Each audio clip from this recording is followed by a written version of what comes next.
Welcome to the Grow People podcast. My name is David Stein, along with lead pastor of Revolution Church, Jason Gertis, My of course. name is Jason Gertis. Yes. The purpose of the Grow People podcast is to help grow people. If you haven't heard us say this, we're going to say this every time now. The podcast is part of your discipleship. Mm-hmm. So just like gatherings, the Abide cohort, the John journals, the serving groups, Grow curriculum that is on the Abide page of the website, the men's and women's Abide nights, everything we do is part of your discipleship. So if you are going to live in the Pete Scazzaro new family of Jesus, yep. And if you are a disciple, as Dallas Willard says, that you've made the decision that the most important thing in your life is to learn to live the way Jesus said to live, this is part of it. This is part of it. Yeah. So it's a tool. It is. Yeah. It is. And we're discussing other ways to help in your discipleship. Yeah. In fact, I was just last week hanging with one of my mentors, Larry Osborne, who we reference on this podcast a lot, who will actually be here in April. 2 weeks after Easter, he's going to be at our church. I just got goosebumps. Yeah, he's going to be here. He's going to be preaching. We're excited about that. Like legit. Yeah, I'm excited. That's good. Yeah. Another one of the phrases he says, which is a little bit of a detour, but it's a good one. He said, we shouldn't just inspect the watering schedule. We should look at the fruit. Mm. And his point is like, there's different kinds of watering schedules. So these are just some of the ways that we've created water scheduling for people to water your own life. But the ultimate goal is spiritual fruit. Mm-hmm. And I think a lot of times in church world, we can be like, no, this is the only way to water. You have to water like this at this point. We're not saying that. We're not saying this is the only way to do discipleship, but we're just trying to put out ways for people to grow and be discipled. That's good. And it's something I haven't had a chance to sit down with you and talk about because you were in Kenya, which was an incredible trip. Incredible. I loved how we were able to communicate that to the church. Yeah, me too. That worked out great. And you and Pastor Jesse and Lindsay being in Kenya, but while you were out, we began working on a spiritual fruit diagnostic tool. Yes, that's awesome. So I'm really excited. Peyton's been working really hard on that. So lots of things going on. Yeah. Lots of things going on. Okay, I'm going to start out with this question. You don't know what this question is. No, I don't. Okay. Is there, because you were an athlete, you've talked about that in your sermons. Was there a reason why you used that in past tense? You are an athlete. I wasn't sure there. You're an athlete. I competed. Yes. Is there an athletic thing that you could do when you were younger that you know you couldn't do now? And if you were asked to do that now, you would be really nervous? Or is there an athletic thing that you used to be able to do that you think you could do again, but you would wind up in the hospital? Yeah, I would say I'm right at that age, 47, where there's this part of me that still thinks I can do everything that I used to could do. But I will say probably the one that comes to my mind the most, Jackson, who my son, everybody knows, just, he's 22 now and just got married end of last year. But when he was in high school, so this was like a good 5 years ago. So when he was 17, I think it was the summer. It was either the summer before his junior or senior year. We were walking. I don't know why I remember this, but walking out of a mall or someplace into the parking lot, and he was talking about something, and I thought I could still run faster than him, which is dumb because he was a quarterback. I was an offensive lineman, and so we took off running in like a mock 40-yard dash. And not only did he smoke me, because he did, but then I didn't pull a hamstring, but it sure felt like it didn't feel good afterwards. And so I would honestly, even though there's a part of me that would say that I think I can do everything, I don't know if I can do anything like the level I used to. Now, I will, last week I went and worked at, I was out and even though I preached last weekend, during the week, I was at a cohort in California with a bunch of different lead pastors. So we went to the gym 2 different days. And 2 of my buddies that I work, one was Leonce, who has been here, who's a big man. Another one's a guy named Joby Martin. who's also a big man. Joby's arms are the size of the trunk thighs. of the trunk of a sequoia. Yeah. So we went to this like meathead gym, you know, and I used to work out a lot. I'm trying to get back into the rhythm of it. But that was one of those things that's like, I'm not going to get shown up, you know? And so I went there, worked out, threw some weight around. It was great. But then, you know, for the last week, all my muscles have been so sore with the lactic acid buildup. I don't know, man. To think about it, I mean, I can still go into the gym and throw some weight around. Yeah. Like anything that like a big guy can still do. Like I can still do that kind of like stuff. if there was a pickup basketball game out in the parking lot. See, that's the part that I don't know. Yeah. Ben, one of our worship leaders here, Ben Richter, he still plays pickup basketball every week, and we talk about that because he has to ice his knees a lot. And so I don't know if I'd mentioned this on here, but I've had multiple knee surgeries, and I had a PRP injection on my left knee like a year and a half ago because we were in Scotland on a trip, and Greg Sizemore, who's one of our church planters, we were. Did I tell you this? We were actually at St. Andrews. Okay. The golf course, and you know the famous bridge. Yeah. Over the silk, whatever it's called. Yeah. Yeah, whatever that is. And there's a little creek that bridge goes over. Well, Greg and I thought it would be a fantastic idea to run and jump over that creek. Oh, that was a bad idea. Yeah. And we did it. Okay. And I've got a photo of it. Maybe we can put it in the show notes. I have a photo from behind of Greg and I jumping over this little creek. So again, it was one of those things, and Greg's younger than me, and he was like, let's do it. I'm like, let's do it. But afterwards, my knee hurt so bad, and I could barely walk. So I had to go get a PRP injection, which was great. If you don't know what those are, I plug those all. They just take your own blood, spin it, and then take the stem cells of it and inject it back into your knee. Anyway, I say all that to say, I was telling Ben, you need to go get one of those to play pickup basketball. And he was like, you should come play with us. I was like, man, and I love basketball. It was my favorite sport growing up as a kid. The one that I would just play more than anything else.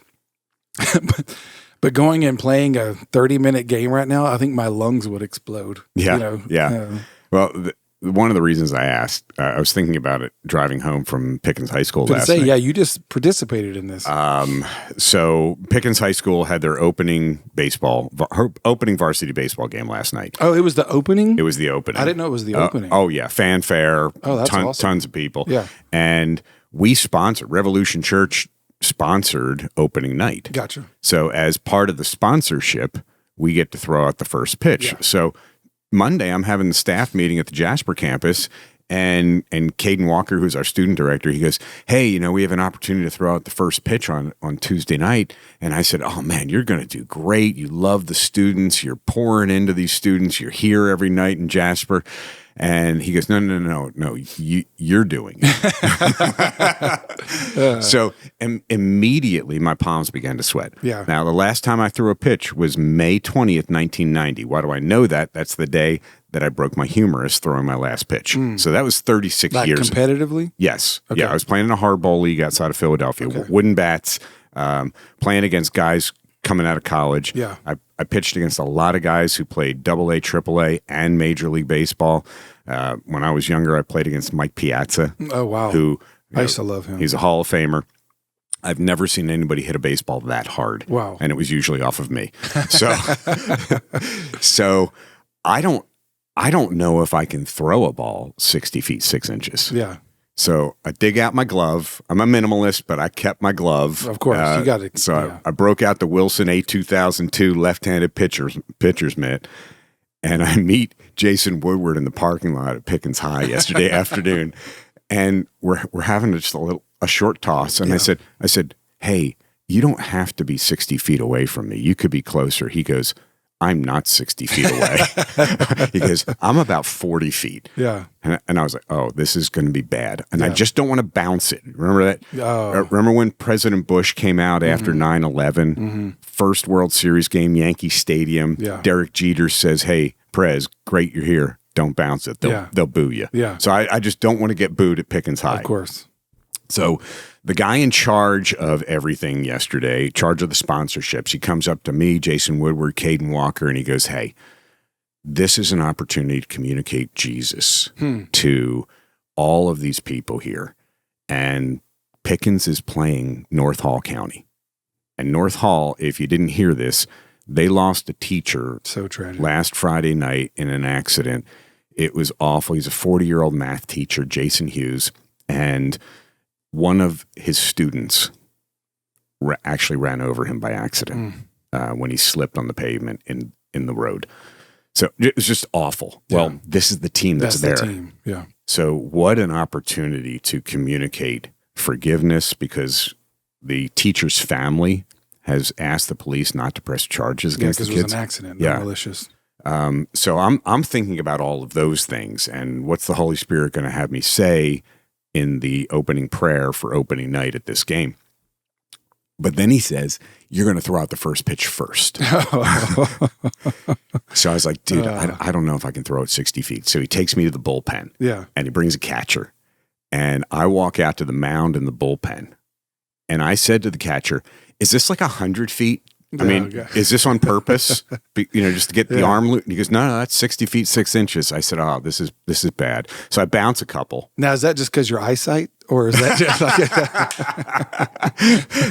so I bounce a couple, and I'm like, okay, this is not going well. Yeah. So I threw about 15 pitches in the bullpen. I started popping it and started throwing strikes and reaching it. Yeah. Now, I used to throw in the low 80s. I was probably throwing in the 50s yesterday. If that. Yeah. So I get out to the mound. And that wasn't an indictment on you. I'm just saying. No, I'm 64. So I get out to the mound. I think 50 is a lot faster than we even realize it is. Yeah. I have delusions of 50. Yeah. Well, the teams line up all the way to the batter's box. I did. Yeah. When you sent us this video, I was like, dang, that's an audience right there. Yeah. And so if I'm off the plate at all, I'm drilling one of these guys in the head. Yeah. And all I wanted to do, I don't want to throw it to the backstop, and I don't want to bounce it. That was pretty brave for them to get that close. It was. And the only presence of mind I had, because I told you this yesterday, I've met 3 presidents. I've played Augusta National. I've done stand-up in front of 10,000 people. I've opened up for Jerry Seinfeld. I was more nervous all day yesterday than any of those. Mm-hmm. And I could see my T-shirt. This goes to show you're only as great as your latest accomplishment, man. So my T-shirt is pounding. My temples are bursting out. And I have the ball. And I was like, just don't try to throw a fastball, because you'll either bounce it or you'll throw it over the backstop. Yeah. And so I came down on it a little bit like a breaking ball. Yeah. And it was a strike. Yeah. It was a great pitch. Nobody was more surprised than me. But if somebody asked me, like we were talking this morning, me, Jesse, Caleb, about, hey, we should have a church softball team. I said, yeah, but who's going to be our church orthopedic surgeon? Yeah. Well, that's the thing too. And now, like, I don't even know how I would play in a softball league. Like, I have zero, and I'm not complaining, but like just keeping up with my life and work. Right. Like I couldn't do, Right. I got suckered into playing cornhole last fall. Going back to school. Yeah. Last fall. And I had a blast, but I don't have time to be in a league. Yeah, it's tough, man. Yeah. It's tough. But it's when you sent that video yesterday, the most surprising thing to me, which is just funny to me, is like when I saw you do it, I was like, oh yeah, I forgot he's left-handed. Because I've seen you write with a pen many times. But you know how, like, in your mind, like when especially whenever people record a video, like on Instagram or something, it flips it. Right. Like if you have the front facing camera and it flips it. Mm-hmm. So, but you don't really know that it's flipped until you see the words are backwards. You know what I mean? So that's a setting that you have to do in your phone. So it was kind of like that mental thing yesterday when I saw that video. Well, my first thought was you had good form. Wow. Because as a former pitcher who did not only played through my freshman year of high school, I mean, I played everywhere: pitcher, catcher, third base, outfield. Because I could chunk it, I just didn't have a lot of control. But when I saw your form, like, some guys just stand up there and kind of just do a basic throw, but you step back, step side, lifted leg, like you had a good form. So I was like, oh, he still got form. But then when you threw it, I was like, oh yeah, he's left-handed. I forgot. Like in my mind, it was like the camera was flipped. Right, right. But you did great. Well, the catcher said, hey, you can do it from in front of the mound. I said, no, I'm going to get on the rubber. No, I can't. No. Yeah. And I just think, George Bush's first pitch after 9/11 was the greatest first pitch ever. Yeah. And 50 Cent was the worst. Did you see his? Oh, man. Yeah. It went like into the bleachers. Yeah. And then I'm driving home thinking, hey, I could play in a league still. Yeah.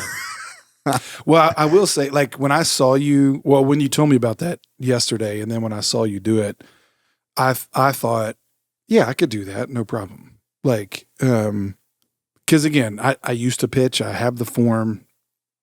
And even it's one of those things, I don't know if you still do this, like it's like shadow boxing. Like I'll kind of shadow box in the air sometimes, and sometimes I'll kind of do the movements of pitching, just if you have some kind of stored up energy. So when I saw you do that, I thought, oh man, yeah, I could do that. But then I thought, when we were in Kenya, we were out in one of the remote villages, Namoryong, which is like north of Lodwar. And it's a very rocky area. I think you went there. Yep. We went out there, and when we go to these villages, you just use the bathroom in the Moses calls it attacking the bush. Yes. And so you get out and attack the bush. I had to attack the bush a lot. Yeah. So you have the men's bathroom on one side of the road, the women's bathroom on the other side of the road, and so the men were over on obviously one side, but there was a bunch of rocks. So me, Jason Hatton, Jesse, and then Reagan and Ronald, who worked there. We all there was rocks, and so being dudes, we're like, let's have a rock throwing competition. Like one of them said it, but I was like, there's no way, like, because that one is like, I'm not just trying to get it over the plate, I'm trying to throw far, right? And so I'm like, oh guys, I don't know, but again, with a bunch of dudes, and so I took like 5 minutes to warm up my shoulder. Like I was, stretching my shoulder, doing circles and all this stuff. And Hatton goes, dang, man, you're getting serious here. And I'm like, no, I'm not getting serious. I just don't want to throw my shoulder out. Yes. Yeah. And I did the outfield one hop, Yep. And actually, they posted the video afterwards. And so it's online somewhere. Oh, okay, cool. The Serve did on their Instagram. I don't know if it was a story or a post, but... And so when I watched myself back, I was like, "Oh, you still got pretty good form. Like I can still, do the outfield throw." And I don't remember if mine was the longest or Hatton's. I mean, we were all pretty close. But so that was the other thought I had in my mind. I was like, I think I could get it over the plate if I'm not trying to like chunk it hard. It would be chunking it hard that I would really injure myself. It was. Like I said, I've never, I struggle with the fear of the approval of man. Mm-hmm. It's the difference between preaching a sermon on the stage at Revolution Church when you're sitting in the front row. I'm like, is he taking notes? Yeah. Is he texting? What's going on? So I'm just standing there and I'm going, this is further than I've ever thrown a baseball. And I pitched from 8 to 30. Yeah. So what is that, 22 years? Mm-hmm. Yeah, 22 years, and I don't remember it being that far. And then I'm driving home going, I wonder if I could do any of the other things I used to do, because I was the captain of the gymnastics team. That's right, I remember. Yeah. So I used to do the giants on the horizon bar. On the high, don't try that. On the high bar? No. If we sponsor a gymnast team, don't go out and do the opening flip. No. There's many hospitals I would wind up in. Okay, all right. I do think, though, it's just that your depth perception is now off. That's why it seems so much further. Totally. Did Chad tell you about how I almost got us killed 14 times in Dallas last week? No, but it's believable. Yeah. That's what I'm saying. It was dark, and driving the Dallas highways is. So you drove? Chad let you drive? I don't think it was his choice. Okay, I'm surprised. I rented the car. Yeah. And we're like 10 minutes in. He goes, I should have rented the car. Yeah. Well, as you know, as we've talked about this many times, I know like you scheduled the trip and then Chad like jumped in with you. Mm-hmm. But yeah, just so you know, if you ever schedule a trip and I jump in with you, I'm renting the car. Oh, yes. Yes. I do know that. I am very clear on that. Okay. After the podcast today, I'm going to go schedule my Tommy John surgery. Yeah. But it was an opportunity to minister to the Hall County players. Yeah, you and Caden, y'all did great, man. And Woody, I'm glad y'all were there. Caden and Woody are doing just such an incredible job pouring into the city of Jasper and Pickens County. We want to talk about a couple of things today. We haven't gotten into Israel and Iran. We haven't gotten into Operation Epic Fury yet. Just reading some of the things about Mossad. If we have time today, we'll do it. If we don't have time today, we'll do it next time. But you are announcing this weekend our second official prayer night, and this was something that came out of Men's Abide Night. It's something that you and Jason Hatton and we've all been talking about for a long time, to become a church that prays. Not that we don't pray, not that we're not seeking the Holy Spirit for direction for the church, but talk about what's been on your heart. What led to what happened at Men's Abide Night, and then what we're going to do the week of Easter. Yeah, I mentioned this, I think in one of the messages, it's probably been a month ago now. But prayer, obviously, I think we all know, that's something we should do, and like if I were to ask people, 100 people, like, what's the most spiritual thing you can do? Mm-hmm. Prayer would definitely be one of the top answers. I think people just know that one. Oh, I should. The most spiritual thing I can do is pray. And Lance, who spoke at Men's Abide Night, said, and that was a good point that he made of like, that was the only thing that the disciples ever asked Jesus to do, like teach us how to pray. How do we do this? And so that's encouraging to me in the sense of like, there's all of us, like we know we should do it, but I think a lot of us wrestle in doing it. Mm-hmm. And I have made that clear many times of all the spiritual disciplines. I think that is the one I wrestle with the most. Mm-hmm. And I don't think that's unique to me or even unique to men. But I would say that men, we tend not to communicate as much. And, and when we do, we just kind of do it with grunts and groans and, so it's something in my life that Lindsay and I have been talking about a lot, and I'm going somewhere with this, but, and I've been talking with Lance about my natural disposition, is not to think relationally. Mm-hmm.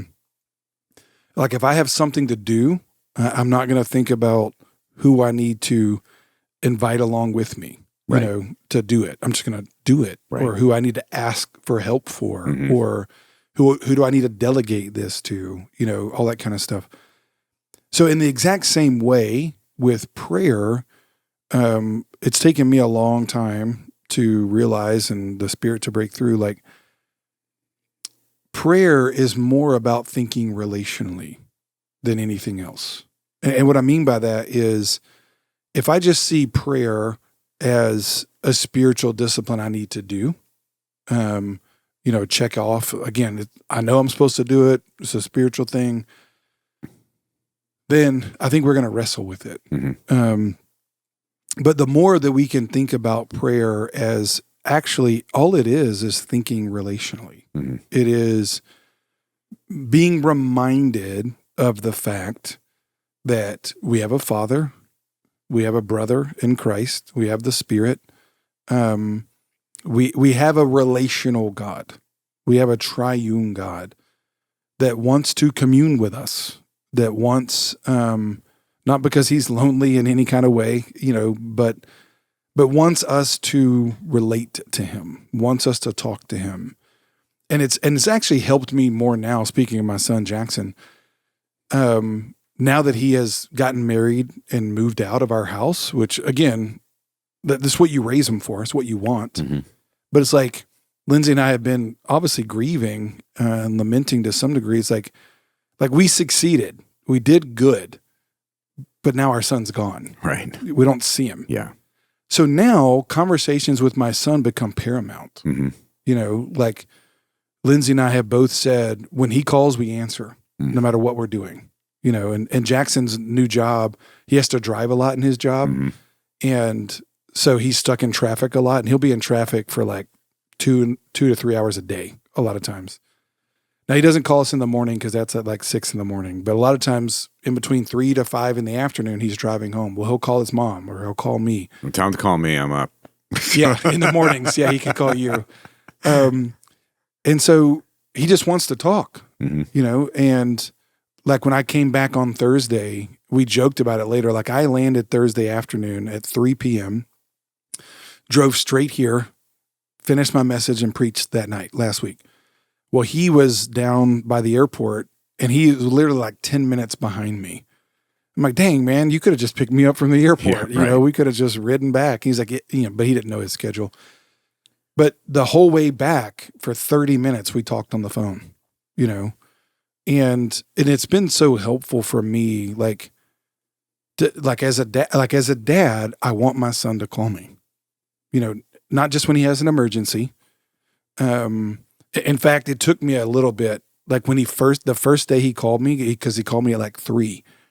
He'd only started, I think it was his first week on the job. I immediately thought there was an emergency. I'm like, hey, you good? You okay? Oh yeah, I'm just stuck in traffic. Want to talk? I'm like, oh, okay. God, thank God. You know? So I'm saying that to say of like, I think that's how God sees us. Like, hey, I just want you to call me. Like, and I don't want you to call me just when you're in an emergency. Right. You know? So kind of using that as a vantage point. One of the things in church, and this is what I said at a message that I was referencing a second ago before I got on that rabbit trail. I've always kind of resisted having any kind of ongoing institutionalized prayer thing because I don't want it to become a checklist thing. You know, we try to encourage people to pray. We try to give them, you know, like that's why we did the Abide cohort. There's resources in there. We spend time in our gatherings praying. You know, we've had some very, you know, strategic prayer times where we've walked around buildings and dedicated buildings and prayed for different things, you know. But there has been this more growing sentiment. Again, you mentioned Jason Hatton, who leads our Canton prayer team, and Jim Akins, who leads our Jasper prayer team. Like, there's just been kind of this conversations that have been happening. Man, we need to pray more. We need to pray more. And I agree, you know. But again, it's like, but I don't want it to be like we got a weekly prayer night at 2, or you know, Tuesday at at 7, and it starts off great, but then 6 weeks later, there's 5 people coming. Yeah, and it's the same 5 people. Yeah, and then it becomes we're not doing this enough. We're not doing that enough. Yes, you know, that kind of stuff. Going back to discipleship, because discipleship is not just religious activity. Yes, you know. So anyway, all that to say, at our Abide Men's Night, you know, Lance talked about prayer. We planned a whole prayer time at the end of it, and it was super powerful. We did the same thing at the Abide Women's Night, and so it just became, you know, like. It kind of had reached a point like where the wave had come out of the water now. So we did the night before Abide Women's Night, we asked all of our men to come that Thursday night afterwards. We had 108 men come, which I had made a comment. It's like, if we have 100 dudes here, this is going to be massively successful. It was amazing. So the Lord in his kindness gave us 108. So we just spent time praying, you know, and like I said, even that night, like I wasn't expecting, and I didn't mean it negative, but like I wasn't expecting the roof to fall down, you know, like the holy stuff to see flames of fire, you know, although I'm not opposed to any of that. And I hope we do, you know, like, but it was just like, but the point is just getting guys together to pray. And we spent time praying and had different leaders pray. So we want to do it again. And I made a comment then, we're going to do this again before Easter. And so I'll talk about it this weekend on March 26th, that Thursday night after church. We'll do another prayer night. And because again, we want to start to emphasize this. And again, I don't know, we don't know what this rhythm will be. It's just more of like, hey, Easter's a big deal and we want to pray. You know, I like that it's not a regular rhythm, even though we may come up with a regular rhythm. Yeah. What happened at Men's Abide Night was a spontaneous 15 minutes of prayer time where men paired off and you could just hear people weeping and crying out to the Lord. We got to see you and Jackson pray. And that was awesome. Yeah, and that was not planned. That was just off on the side in the corner in the dark, and but it was noticeable that there was something special going on. So when we did that, the gathering of men, and 108 men showed up, it was like, oh, okay. All right, this is different. You can feel something happening here, and that's the theme that you talked about this past weekend. It's the theme we talked about at the giving dinners. Was there's something going on? There's something happening, not just in this church, but in the church globally. Yes. So, yeah, we're really excited about that. Will that be men and women? Well, it's funny you mentioned that. Like we had talked about it yesterday because we had our all staff and I'd sit. So we were calling it Men's Prayer Night. Lindsay and I were actually talking this morning. Like, I don't know. Like, it'll be at least men. We'll figure out all those details. And I know ladies listening, like, and I hope you know this. Like, by no means are we saying like it's not important for women to pray, right? But just men taking the leadership role, you know, because again, that's what we're called to do. And men and women are obviously equal. Men are just called to go first. That's what we do. And that's just a leadership principle, you know, so it's a first among equals. And so we wanted our men to lead out in that and take ownership in that, to again, kind of spark that. And so, we'll shore up those details and make that announcement, this weekend. Cause again, I don't want to not include women, obviously. Right. But even looking at it, and I mentioned that, I don't know if I mentioned this yesterday in all staff, but, Thursday, May 7th is National Day of Prayer. And so it's just kind of like cool to me. Like we've done it on 2 Thursdays and then there's the National Day of Prayers on a Thursday this year. So toying with the idea of like, well, let's pray that day. Yeah. And so maybe that day we'll make it men and women. Maybe this one before Easter will still be men. We'll figure out those details. Again, and not as a way to diminish. We want everybody praying. Yeah.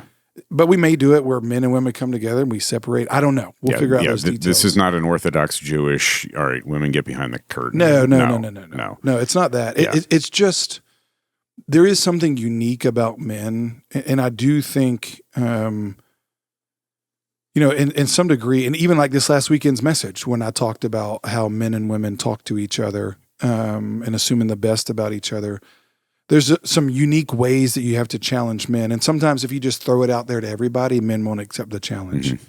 But by just challenging men, then it becomes almost like they're challenging me. Yes, you know what I mean? Yes. And so there's some wisdom in that. And men leading out. And that's why Men's Abide Night always precedes Women's Abide Night. Exactly. And if we do another one, that'll be the same rhythm. Yeah. One last thing on prayer, and then I do want to get into 1 Corinthians chapter 6. Yeah. We put in the Abide cohort, and I think it's session 5. So you don't have to listen or watch the whole session. We would encourage you to do that, but the show notes are there. So you can just click on the notes. It's called the Prayer of Examine. Yeah. And you know that my last 2 years have been pretty crazy. Yeah. And I've struggled with some anxiety, or a lot of anxiety.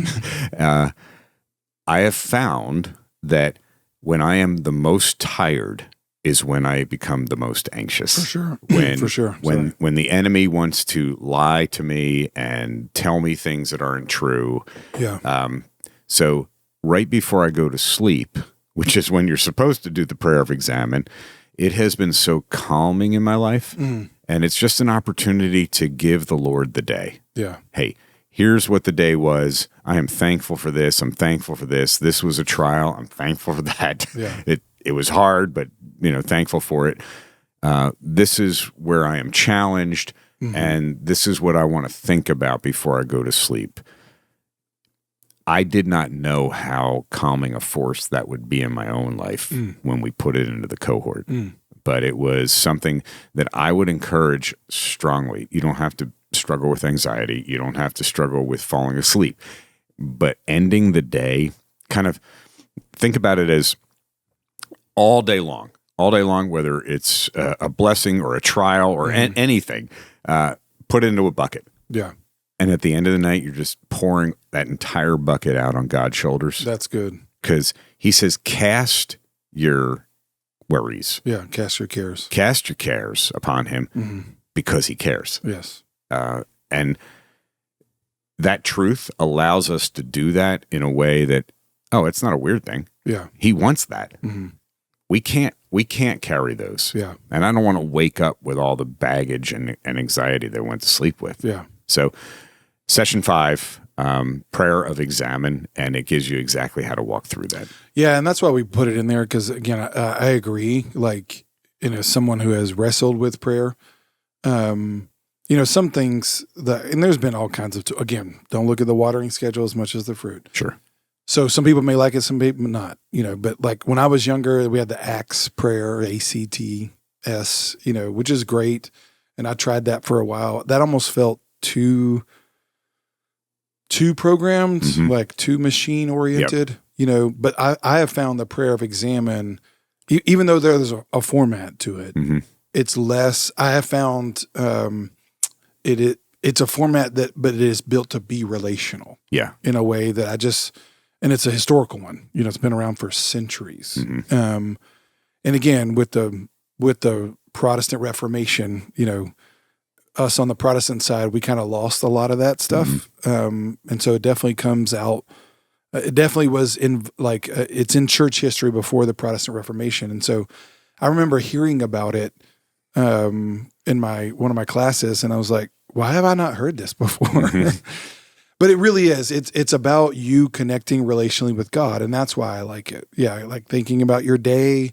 It doesn't feel rote. You're actually, the whole point of it is you're processing your emotions with God, and you're exactly right. I think that's why I have found it to be so helpful, and I'm so glad to hear that you have too. It's relational in a way that I'm not sure I connect relationally in my morning prayer time. I don't think any of us really do. Yeah, like that. Yeah, and I know people. The guy that led a spiritual retreat that I was just on, it was, I don't know, 9:00 in the morning. And listening to him, I was like, oh, that's way more relational than I am at 9:00 in the morning. But at night, and I think it's the vulnerability of the night. Agreed. Yeah. And where the enemy gets, I don't want to have relation with the enemy. Yeah. Because that's what the enemy wants. Yeah. The enemy doesn't want me to have relation with God, but just being able to say, God, I saw you here today. Yeah. I saw you there today. So it was very helpful. Yeah, something you just said, I've never thought about this before, but I just thought it when you were talking. Like, yeah, I think when we pray in the morning, we know there's a whole day coming. And so you're about to be with people. You're about to go connect with people. And so your mind is to that. So there's a built-in kind of excitement. But at the end of the day, there is built-in, I'm alone now. Yeah. And whether you're married or not, I think there's still, obviously it's more prevalent if you're single, because you are literally alone. Yes. But even again, Lindsay and I, there's still a sense of an aloneness, because I'm about to go to sleep. I'm about to be by myself in my dreams, and that kind of stuff. So yeah, I've never thought about it before until you just said that, but that's why I think that prayer specifically is so good at night, is because you are reminding yourself, I'm not alone. Like I'm resting in my Father's love. Like I'm about to go rest in like, as we say on here, trust God and take a nap. Like right now I'm processing all this with the God who's going to remain awake while I'm asleep. Right. So I do think there's something powerful about that. Yeah, and that's good. That's good. I'm glad we're talking through this. Yeah. And just picking out some nuggets that we hadn't even seen before. Yeah. One of the things, a little bit of a shift here, because I do want to mention 1 Corinthians chapter 6 in a couple of different contexts. We're going to get into some verses that are going to be more mature this weekend. And definitely check your kids into Rev Kids. yeah, this is not, we're encouraging you to check your kids into Rev Kids. We're telling you. No, you need to. You need to check as your kids. pastors, check your kids into Rev Kids. Yes. Or tell somebody else to check their kids into Rev Kids and say, Pastor Jason told you so. Yes, exactly. The first part of 1 Corinthians chapter 6, and I don't know if this was exactly what you wanted the main point to be, but for me the main point was verse 7. To have and it's not about lawsuits, but to have lawsuits with one another is already a defeat for you. Why not suffer wrong? Yeah. So could you explain that? And I'm sure as you explain it, people, that's why David said this was so powerful. Yeah. I think, like I said at the beginning, the heading of our Bible passages says lawsuits among believers, and I know me, even going into it, I'm like, well, this is feels like a weird passage in the midst of everything else he's talking about here. Because as me, you, and Pastor Matt did in chapter 5, it's getting into sexual immorality. We're about to get back into sexual immorality. Chapter 7 is going to get into marriage, and you're like, and in the middle of all that, lawsuits against believers. You're like, what the heck is going on here? But like I explained, when you see it in the context of relationships, Paul is dealing with principles of relationships that the Corinthians, like we would say today, the Corinthian church had no emotional intelligence. None. Like they were relationally poor,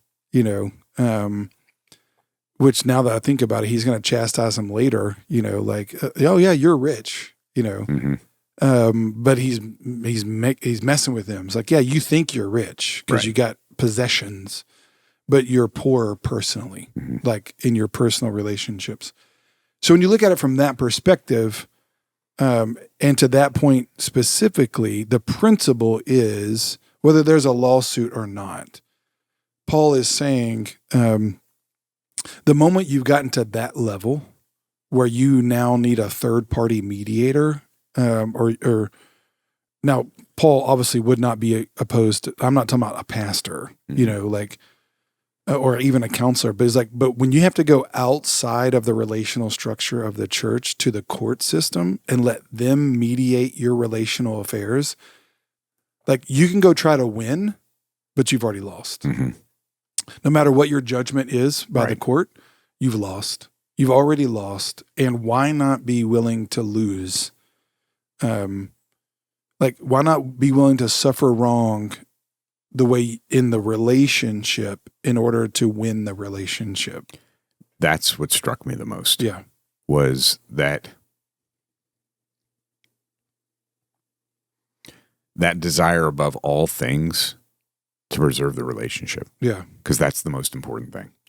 It is. And unfortunately, sometimes, and obviously this would apply in your situation, you kind of get to a point where it doesn't look like the relationship can be saved. Correct. And that's where the Bible, I think what the Bible would say to that, which ironically enough, we'll get into in chapter 7 of divorce and remarriage, because it is a sticky issue. You know what I mean? And, and even studying for it, I'm like, holy man, like I gotta really put on my theologian hat here, because some of what Paul says, I'm not saying I disagree with it, but you have to really kind of wade through, is this a cultural thing that was a Corinthian thing, or is this a principle thing that applies to all cultures? Right.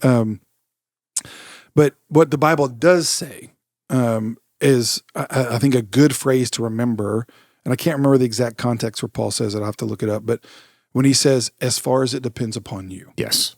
As far as it depends upon you. I cannot control the actions of another person. But it's like, but as far as it depends upon me, I think we have to be willing to suffer wrong in the relationship. Yes. Now, by no means am I saying that suffering wrong means physical abuse or being a doormat. Yeah, I'm not, and I don't think Paul said that. No, that wasn't the issue. We have to be careful. Here's a Bible hermeneutic for and that's just biblical interpretation. We can't build an entire theology off of one passage. Correct. We have to look elsewhere in the Bible.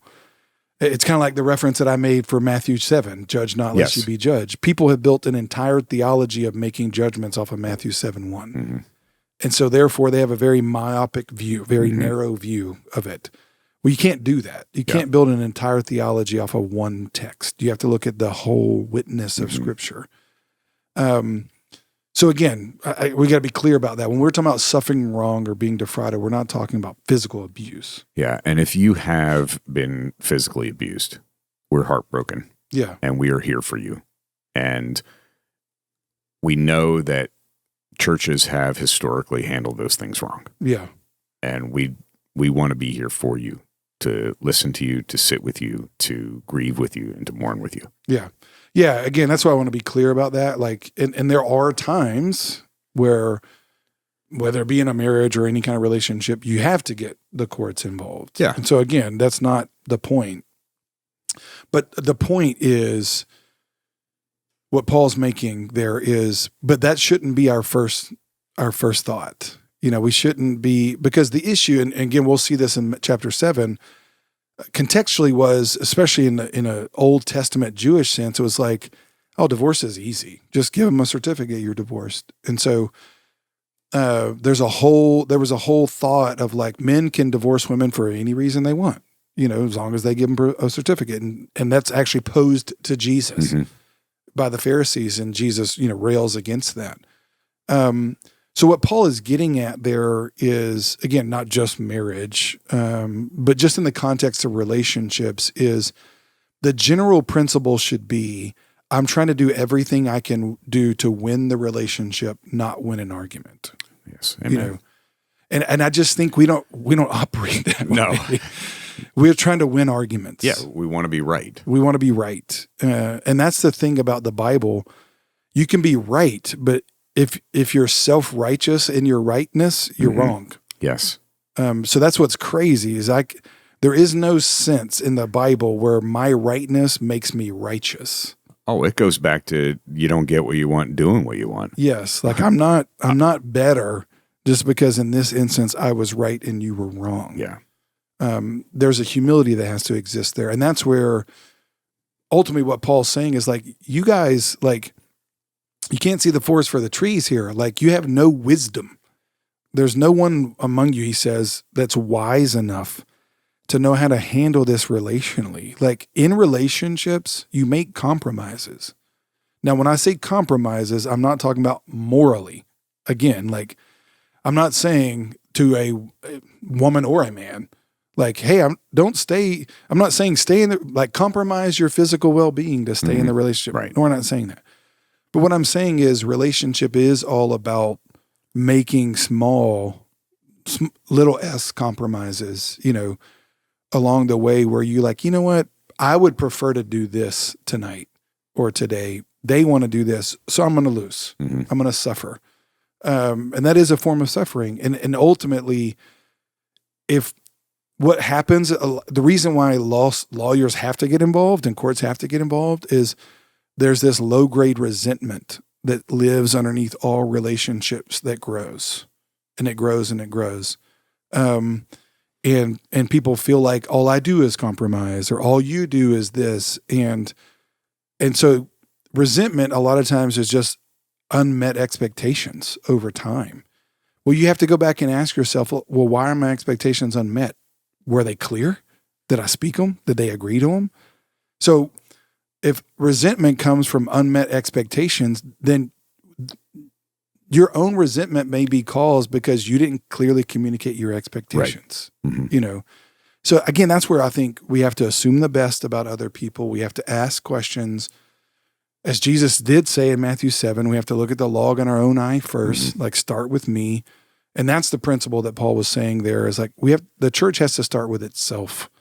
We have to look inward, not just spend all of our time trying to be the moral purveyor of our culture, you know. And I'm not saying we do have a salt and light function in the culture. Yes. But I think so many Christians, we wax and wane online and with people all the time about politics and this and that. And yet we can't even handle our own house well, Yes. you know? Yeah. And so I think that's what Paul's getting at is like, man, we got to have wisdom. We got to know how to handle things relationally, which means having clear expectations, you know, keeping short accounts with people, not letting resentment grow, willing to suffer wrong, Assuming the best. All those things are like soft skills. Yeah. But we all know the vast majority of people don't quit a job because they don't like the job. They don't like the people. Right. And I just think we've gotten to be so emotionally immature in our country or in the world. And a lot of that's because of insecurities and other things that just nothing will force out who you really are like a relationship. Yeah. You know? And I mentioned that, like Lindsay and I needed Lindsay and Lindsay needed me for us to grow up, you know? And it's still tough. We've been married almost 25 years and we still get mad and have to practice, you know, what we're preaching. So anyway, when you look at that message in particular in context of the whole, it starts to make sense relationally. Well, we're going to spend probably the entire next podcast on the next passage in 1 Corinthians chapter 6, but it does start out. I know your favorite two words in the Bible are "but God." Yeah, and I think those are probably the two best. Yeah, because it does point to so much about our relationship with Jesus. My second favorite is how verse 9 starts out. Do you not know? Yeah, that's a good one. Do you not know? And I had those verses in chapter 5. Yeah. Do you not know that a little leaven leavens the whole lump?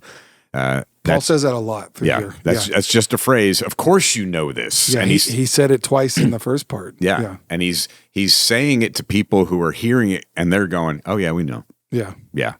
Well, and that's where, and I said this, like when he said in chapter 6, verse 2, do you not know we're going to judge the world? Do you not know we're going to judge angels? Like what Paul is getting at there is like, if we're going to judge the world then we better get really good now making relational judgments. And so Christians should be in our homes and in our workplaces and environments. We should be the most non-anxious presence there. We should be the most emotionally mature people there to where the world looks to us to make judgments. Man, hey, you're a person of God, you're a man of God, you're a woman of God. How would you handle this? Right. Like, it's not just we believe it. And I said this in All Staff yesterday. We believe these things, but we should be believable in these things. Yes. You know? Yeah. And that's part of the blessed strategy of loving your neighbor is they may know you go to church. They may know that you get dressed up on Easter, but are your beliefs believable to them? Yeah. And that's a huge difference. Sorry, I don't know if I cut off your train of thought there in verse 9 of like, do you not know, whatever you Well, I was going to get into the actual verses, but we're running out of time today. The verses that we're going to do this week. Yeah. There's some loaded ones there. There are. And again, hear this from a pastoral point of view. We do want you to check your kids into Rev Kids every week. Yes, it's the best thing for them. For them. To learn about it, Jesus on their level. It's the best thing for you so you can sit under the teaching, which is part of your worship, part of your discipleship, and it's the best thing for the people around you. Yes. I love when kids are having fun. Totally. I love watching them worship and run up and down the aisle. No, I don't. In Rev Kids. In Rev Kids, yes. But it can be a distraction. Well, and I do think that's, again, kind of thinking relational. Like we've had this conversation with plenty of families over the years. Like I totally get the idea. And some churches have their whole strategy built around the family being together. Right. Like, and I'm not opposed to that. Like on in any kind of theological level, like I get that.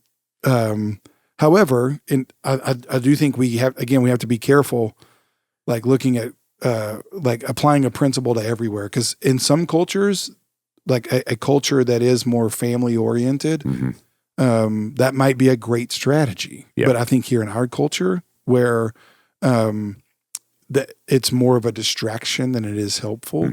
I think we do have to realize we're a part of a body. We're part of a church. It's not just you and your family coming to church. It's a bunch of families coming to church. Mm-hmm. And Paul does talk about in 1 Corinthians order and order in worship, even like, people not just popping off speaking in tongues and all that kind of stuff. He's like, when people come in, they kind of think you're crazy. So I do think there's a cultural sensitivity here in our highly individualized Western culture. Mm-hmm. We have seen that this is the best way to have kids in their environment, adults in their environment, allow them to both learn about Jesus on their level. The family's still at church, so they're just not all together. So that's the best way. So it is super helpful in that way. But on top of that, this week we are dealing again. Paul gives a list, and I think I can't remember. There's 8 or 10 things that he talks about there. When he talks about when you said, "Do you not know those who practice these things?" And in that list, it deals with a lot of sexual immorality things. Not just that, because that's not the only way to be lost. That's right. So yes, we are dealing with a subject this week where it's just best for young kids not to be in there. Yeah, because you're going to have conversations on the way home. Yeah. And we're trying to warn you on the front end so that you're not surprised by that. And we do this even in Rev students when we're talking about dating or a subject. We'll try to inform parents like, hey, we're going to be having these conversations because, you have 6th and 7th graders in there a lot of times. And so that's kind of what we're trying to do here. But it's also understanding parents, like these verses are in the Bible. Yes. So we have to talk about them. Yeah. And one of the things that draws people to Revolution is the commitment to the Bible. That's why years ago we started going through books of the Bible, dare I say, verse by verse. Verse by verse. and that's a draw.